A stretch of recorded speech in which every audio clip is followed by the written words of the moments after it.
Hey guys, welcome to our channel Coders Arcade. In today's video, we are going to talk about relational databases.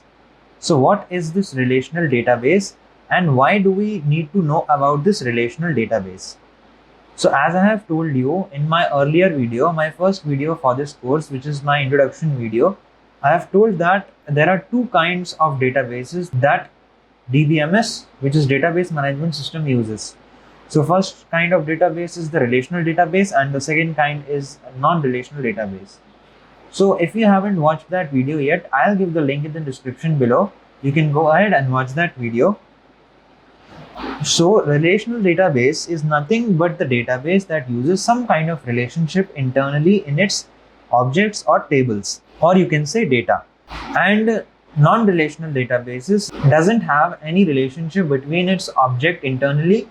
And the main difference between the relational and non-relational databases is that relational databases uses SQL or SQL language to work with, and non-relational databases doesn't use SQL language. It has its own query language to work with its database management system. That is why we are going to use relational database in this course. So let's have a look on how this relational database looks like. Here I am on my workbench, and inside my workbench I have this connection made in my earlier videos.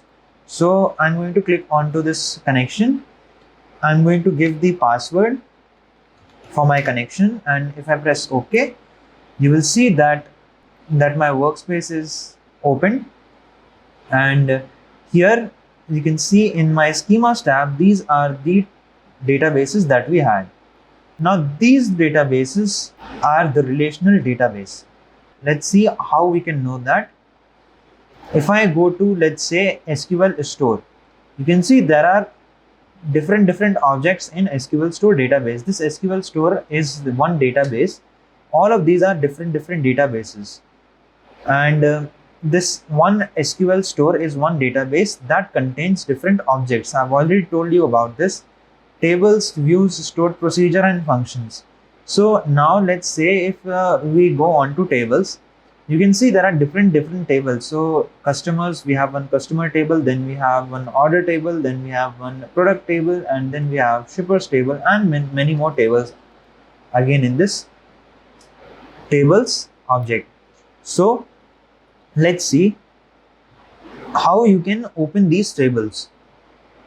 What you need to do is, when you hover your mouse on any of the tables, you can see these three icons appear onto that particular table on the right hand side.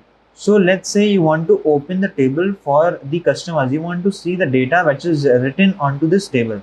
What you can do is, you can just hover onto that customer table, and you need to click onto the rightmost icon, which is table looking like icon with thunder icon onto it. You need to click onto that, and when you click it, you can see here our table is visible. Now this is the customer table, and we have got all the customer information. So these are the columns here. So customer ID, first name, last name, birth date, phone, address, city, all of these are the columns. Each of the column contains different categories of data, and these are all the rows. Now each row is also called a record. Now you see this customer ID.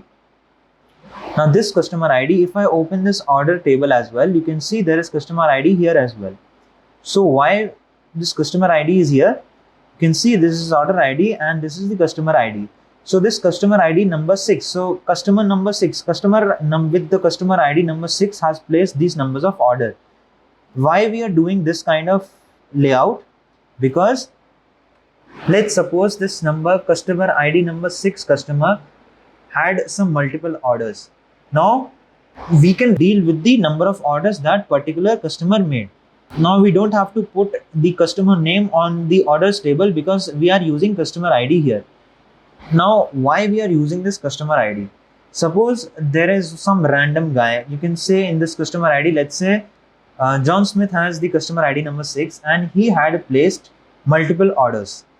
Now at some point in, let's say in some point in future, this John Smith has to update his data. let's say he has to update the address where he lives. Now that address, we won't be changing that address here anymore in this table. We are going to just refer its customer ID. Instead, we are going to update that customer's name here in this table here. So that is why we are using customer ID. Let's see who is in number 6. Number 6, we have Elka.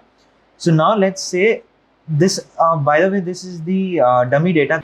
Now let's say instead of John Smith, customer ID number 6 is Elka. Now suppose this Elka had its address changed, and we are going to change this address here instead of changing the address here in the orders table. That is why we are going to use customer ID.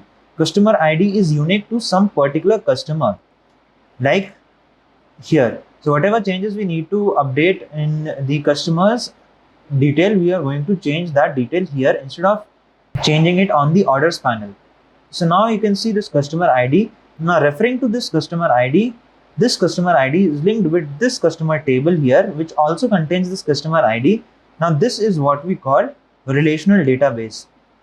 So there is some relation between the customers table and the orders table, which is the customer ID. So this is the internal relationship between the SQL store database. In this SQL store database, there are so many tables, and each of the table have some relationship between each other so that they can work properly in the database, and whatever data we need to fetch or whatever updation, deletion, or whatever operation we need to do, we can easily do on that particular database using different tables in the relational database. So this is what a relational database looks like. And we use SQL in relational database, and as I have told you, non-relational databases doesn't use SQL. So they have their own query language that they use for their operations.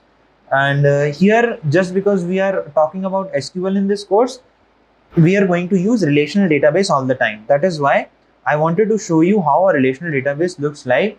So I hope you guys understood what a relational database looks like and how it works. This is what I wanted to discuss with you in this video.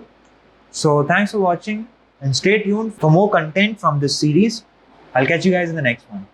So this is all about this video, guys. Thanks for watching. Hope you like the video, and if you like it, then tell us in the comment section below. If you have any doubts, then post them in the comment section. I will definitely try to clear those doubts. Also, like, share and subscribe to our channel Coders Arcade, and press the bell icon so that you will get a notification when we post our new video. Thank you. Happy learning.